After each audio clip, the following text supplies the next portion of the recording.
인생에는 우리가 스스로 할 수 없는 그런 어려움과 도전을 만나게 됩니다.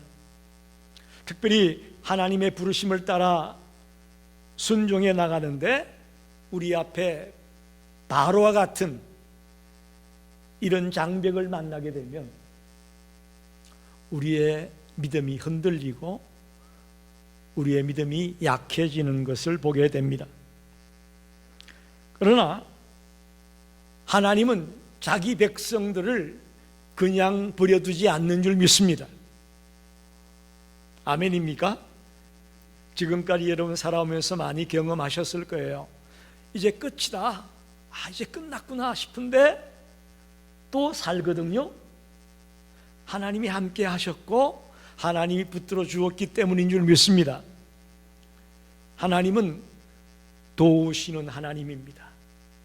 저와 여러분이 하나님의 자녀인 것을 믿습니까? 부모가 자식들이 안타까운 일을 만났는데 외면하는 부모가 있습니까? 그런데 인간 부모는 능력이 안 되기 때문에 돕고 싶어도 도와주지 못할 때가 많이 있습니다.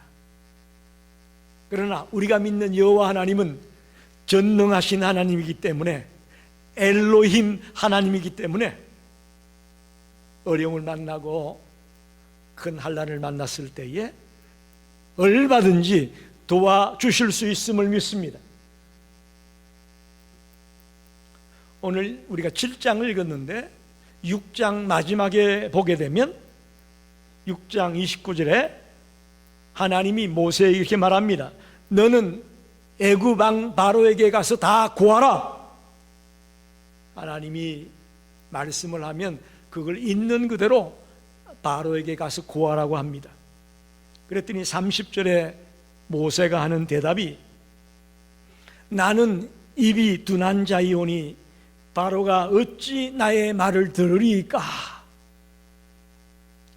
모세는 끝까지 감당할 수 없고 또 낙담하는 모습으로 6장이 끝이 납니다. 그런데 오늘 우리가 7장을 읽었는데 7장에 들어와서는 전혀 달라진 모세를 보게 됩니다. 강하게 담대하게 바로 앞에 서서 하나님의 말씀을 전하고 또 하나님의 능력을 보여주는 모습을 보게 됩니다. 우리가 봤다시피 인간 모세는 연약합니다. 나이 이제 80이에요. 할아버지예요. 그런 연약한 모세, 할 수 없는 일이 너무나 많은 그런 모세. 그렇지만 하나님이 모세를 붙들고 있고 하나님이 모세와 함께 할 때에, 모세를 도와줄 때에 이렇게 강하게 담대하게 달려나가는 모습을 볼 수가 있습니다. 오늘 혹시 우리 성도님들 가운데도 나는 연약해서 아무것도 못해, 나는 이제 끝났어 라는 연약한 생각을 갖고 계신 분이 계시다면 이 말씀을 통해서 하나님이 도와주시면 나도 할 수 있다라는 그런 믿음을 갖게 되기를 축원합니다. 끝이 아닙니다. 여러분, 이제 내가 나이가 몇인데 내가 뭘 하겠어 라는 생각을 내려놓고 하나님이 도와주면 모세와 같이 나이 80에도 그 막강한 권력자인 바로 앞에 서서 강하게 담대하게 주님의 명령을 순종해 나갔던 것처럼 우리도 그렇게 감당해낼 수 있는 자가 되기를 간절히 원합니다. 그래서 오늘 본문을 가지고 모세가 애굽 왕 바로 앞에 섰을 때에 하나님이 어떻게 그를 도와주고 있는지 한번 깊이 묵상하며 은혜를 나누고 싶습니다.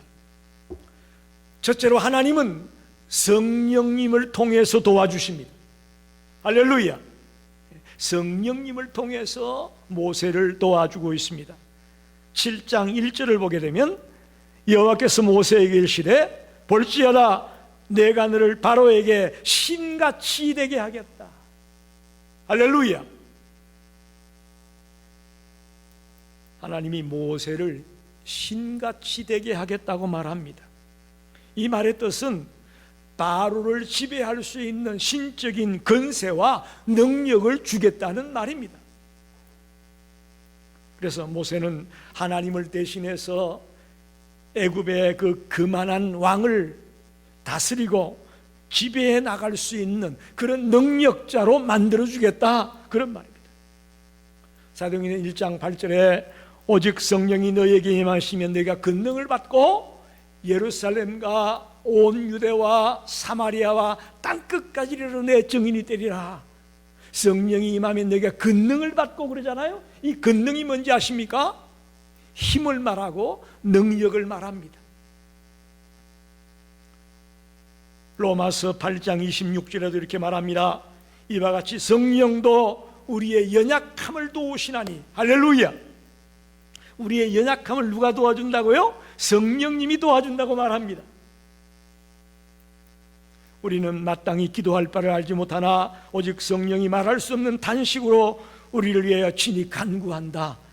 여러분, 우리가 연약할 때에 성령님이 우리를 위해 친히 간구하고 계시답니다. 우리를 도와주려고. 즉 성령님을 통해 우리에게 힘과 능력을 주셔서 우리를 도와주시겠다, 그런 말입니다. 모세를 신같이 되게 하겠다, 모세에게 성령을 통해서 힘과 능력을 주어서 그 일을 감당하게 하겠다, 그런 말이고, 오늘 이 말은 우리들에게도 동일하게 해당됩니다. 우리도 캄캄하고 정말 이제 끝났다는 생각이 들 그런 위기에 놓여 있을 때에 성령님을 통해서 힘을 주고 능력을 주어서 도와주실 줄 믿습니다. 오늘 성령 강림주일이라고 말합니다. 오순절날 마가이 다락방에 모여있던 120여명의 성도들에게 성령님이 강하게 임했다라고 말하는데, 즉 예수님의 부활 이후 50일째 되는 날을 오순절이라고 합니다. 그때에 성령님이 초대교회 성도들에게 강하게 임하셨거든요. 그래서 우리는 성령 강림주일이다, 그렇게 말합니다. 사실 예수님의 부활을 제자들이 목도했고 예수를 따르던 무리가 봤습니다.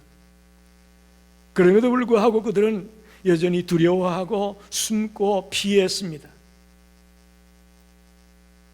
헤롯을 무서워하고 로마의 군사를 무서워해서 예수님의 부활을 목도했음에도 불구하고 숨었고 피했습니다.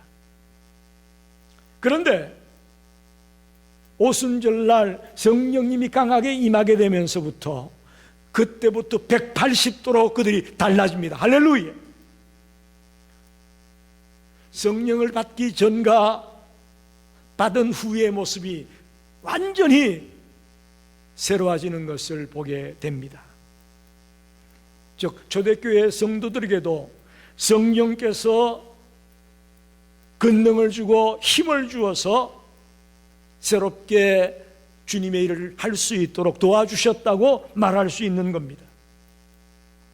마찬가지로 모세가 자기 힘으로 바로 앞에 서서 기적을 행하고 바로의 마음을 설득해서 백성들을 끄집어낼 수 있는 것이 아니었습니다.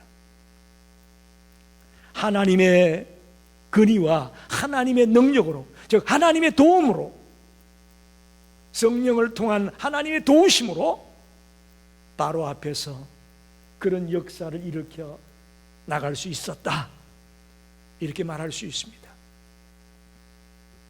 성령님은 우리 속에 내주하고 있다고 말합니다. 예수 그리스도를 나의 구주로 영접하는 우리들에게는 이미 우리 속에 성령님이 들어와 계심을 믿으시기 바랍니다. 할렐루야. 우리 속에 성령님이 계십니다. 또 하나님의 말씀을 생각나게 하고 또 어려움을 만날 때, 문제를 만날 때 담대함을 주는 것이 성령님입니다. 또 기가 막힌 찬스가 왔을 때에 담대하게 진리를 증거하고 복음을 증거할 수 있는 능력을 주는 분이 성령님입니다. 우리가 복음을 전한다고 하는데 아무 때나 복음을 전하게 되지는 않습니다. 절묘한 타이밍에 이 기회가 저에게 복음을 전할 기회라고 생각될 때 성령님이 진리의 말씀을 증거할 수 있도록 능력을 주고 담대함을 주는 것을 경험하게 됩니다. 즉 이렇게 성령님의 도움을 통해서 우리가 신앙생활에 나가고 삶을 살아나가는 것을 경험해 보고 있는 것입니다.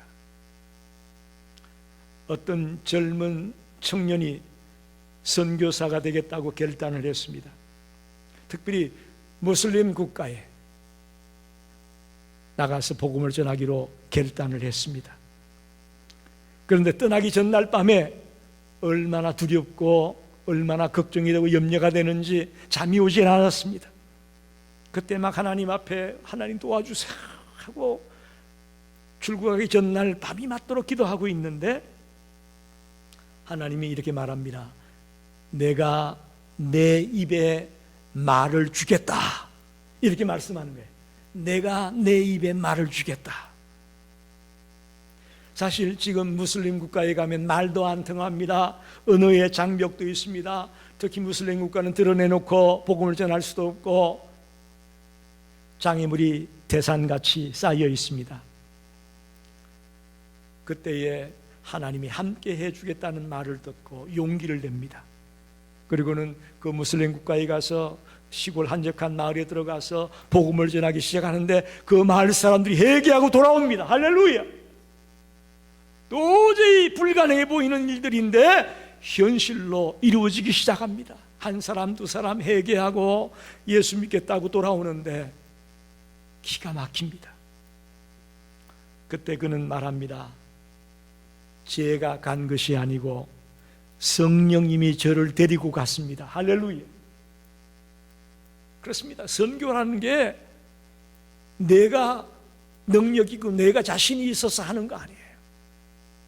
성령님이 저를 데리고 가서 그 일을 하게 하는 거예요. 성령님이 도와주었기에 가능한 거죠. 그렇습니다. 우리의 삶이 어떤 자리에 있든지 간에 하나님의 일을 할 때마다 성령님을 의지합시다. 성령님이 나를 도와주실 줄로 믿고 달려가길 바랍니다. 두 번째는 하나님은 사람을 통해서 도와주십니다. 사람을 통해 도와준다. 7장 2절을 보게 되면 내가 내게 명령한 바를 너는 내 형 아론에게 말하고 그는 바로에게 말하게 하여 그에게 이스라엘 자손을 그 땅에서 내보내게 할지니라. 이렇게 말합니다. 여러분 생각해 보십시오. 왜 하나님이 일을 이렇게 복잡하게 하실까라는 생각이 안 드나요? 그냥 모세에게 말 잘하는 능력 줘가지고, 그죠? 모세 혼자서 다 하면 될 텐데 왜 꼭 이렇게 아론이라는 자를 들어서 모세와 같이 일하게 했을까라는 생각을 해보게 됩니다. 간단한 방법을 놔두고 복잡하게 일을 하실까라는 생각을 하게 되는데 이게 하나님의 방법입니다. 하나님은 우리 개개인마다 각각의 달란트를 주셨습니다. 할렐루야. 은사라고 말하죠. 우리 모두에게는 다양한 은사를 개개인마다 하나님이 주었다고 믿습니다. 하나님의 나라를 확장해 나감에 있어서 하나님은 다양한 은사를 가진 사람들이 협력해서 일하게 하시는 줄 믿으시기 바랍니다. 여러분, 굉장히 놀라운 말씀입니다. 목회는 목사 혼자 못합니다. 여러분과 같은 은밀한 가운데 헌신하고 수고하는 눈에 보이지 않는 협력자들이 있기 때문에 목회가 되는 거죠. 찬양단은 찬양단으로, 또 재무위원들은 재무일을 보는 데 있어서, 또 여선교회에서 주방에서 엄밀하게 일을 해주고 헌신해주고 각각의 은사를 가지고 일해주는 자들이 협력해서 하나님의 나라가 이루어져 가는 것이고 교회가 달려갈 수 있는 겁니다. 바울이 고린도 교회에 이렇게 말하죠. 나는 심었고 아볼로는 물을 주었고 자라게 하시는 분은 하나님이다. 이렇습니다. 하나님이 이런요 협력하는 거예요. 혼자 못합니다. 그래서 사람을 통해 도와주는 거예요. 모세가 바로 앞에 서서 일할 때에 모세 혼자 하지 않고 아론이라는 협력자를 두어서 일하게 하신 것이죠. 이게 하나님의 방법이에요. 여러분, 내가 할 수 있는 일이 있고 또 여러분이 할 수 있는 일이 있습니다. 할렐루야. 그게 함께 어우러질 때에 큰 열매를 맺을 수 있고 또 하나님의 역사가 이루어지는 것입니다. 모세는 언변이 부족하다고 하나님 앞에 여러 번 호소했습니다. 그러자 하나님은 아론을 보내서 함께 가라고 말씀하는 겁니다. 사랑하는 성도 여러분, 우리도 서로 협력해서 하나님의 뜻을 이루어가고 하나님의 사명을 감당해 나갈 수 있는 성도들이 되시고 교회가 되기를 간절히 축원합니다. 아론은 사실 단순한 전달자가 아닙니다. 모세가 이렇게 얘기하면 그것만 따라라 얘기해주는 통역자 아니에요. 모세의 약점을 보완해주는 하나님의 능력이고 하나님의 선물이라는 것을 우리가 잊지 말아야 됩니다. 윌리엄 캐리라는 영국 출신의 인도 선교사가 있습니다. 현대 선교의 아버지라는 별명을 가지고 있는 아주 뛰어난 선교사님입니다. 그는 40년 가까이를 인도에서 선교했습니다. 그런데 그는 인도 땅에 복음을 전하고 영어 성경을 인도 성경으로 번역을 하고 엄청난 일들을 했습니다. 그런데 그 윌리엄 캐리 선교사 혼자 했느냐? 그게 아니라는 거죠. 조슈아 마시먼, 윌리엄 워드 같은 이런 동역자들이, 숨은 일꾼들이 영국 본토에서 또 현지에서 다양한 협력자들이 도와서 윌리엄 캐리 선교사가 그 일을 할 수 있도록 했다라는 거죠. 우리는 그저 윌리엄 캐리 그 한 사람만 와 대단한 선교사네 이렇게만 볼 게 아니에요. 배후에서 선교비를 거두어서 보내줘야 되죠. 또 성경을 번역하는 작업에 있어서 많은 도움을 주게 되죠. 엄청난 협력자들이 함께 힘을 모았을 때에 그의 선교 사역이 열매를 맺게 되고 빛을 발하게 된다는 것을 우리는 놓쳐서는 안 됩니다. 교회 공동체도 마찬가지고 여러분의 가정도 마찬가지입니다. 서로 협력할 때에 교회도 가정도 복되게 될 것이고 풍성한 열매가 있을 것을 믿습니다. 나 혼자 하겠다고 독단으로 하겠다고 생각하지 마시고 때론 여러분이 누군가의 아론이 되어 주시길 바랍니다. 저도 마찬가지입니다. 저도 누군가의 아론이 되어 줄 수도 있습니다. 그래서 하나님은 사람을 통해 도와주신다는 것을 꼭 기억하시기를 바랍니다. 마지막으로 하나님은 이적을 통해 도와주십니다.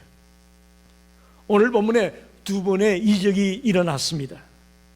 한 번은 모세의 지팡이를 아론이 바로 앞에 집어던졌더니 뱀으로 변하는 이적을 행하게 되고, 또 한 번은 10가지 재앙 가운데 첫 번째 재앙이라고 할 수 있는 나일 강물이 피로 변하는 이적을 행하고 있습니다.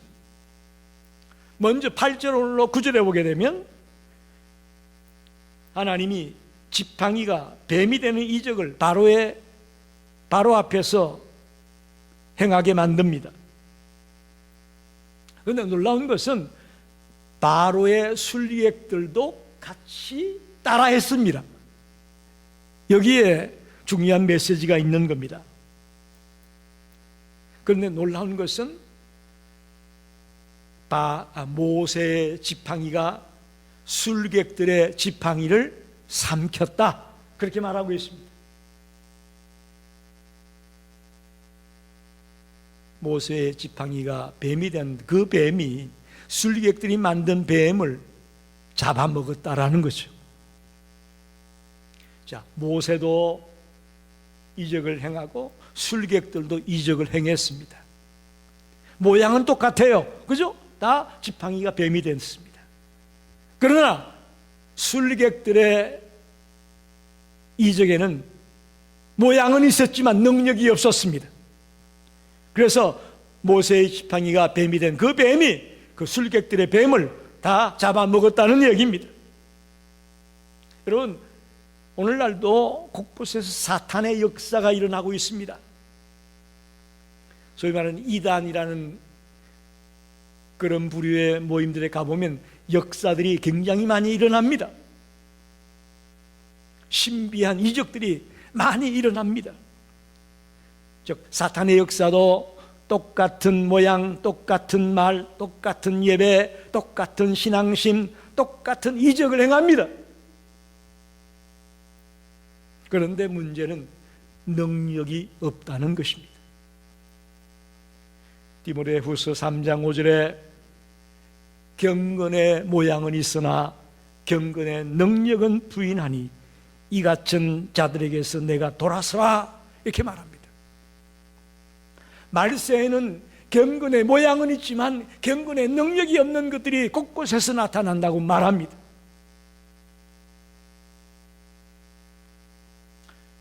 두 번째로 이 나일 강물이 피로 변하는 이적을 행하게 되는데, 여기부터 이게 10가지 재앙의 시작입니다.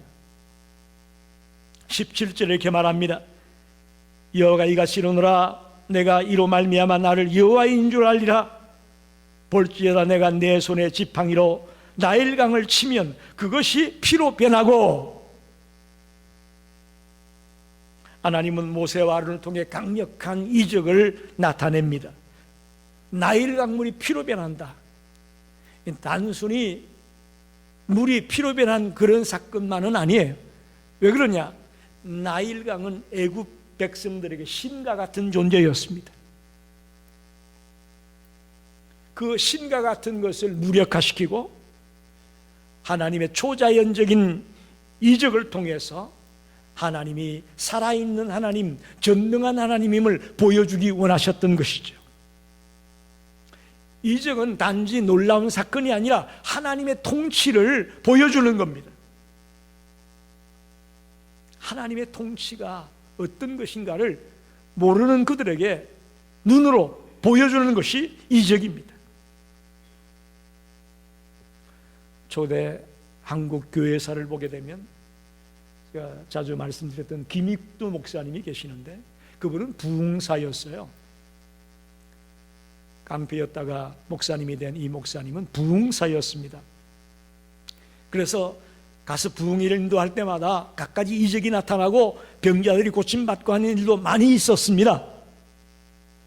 그래서 한 번은 어떤 여인이 중병에 걸려서 죽어가는데 기도해달라고 해서 가서 열심히 기도하고 간구했더니 이 여인이 갑자기 일어나면서 나 예수 믿습니다! 그랬다는 거예요. 죽어가던 여인이 살아나면서 나 예수 믿습니다! 그러니까 그 소문을 들은 마을 사람들이 전부 다 예수 믿겠다고 돌아오는 그런 엄청난 일이 벌어졌습니다. 그런데 김익동 목사님이 이런 말을 했습니다. 기적이 아니라 예수님이 본질입니다.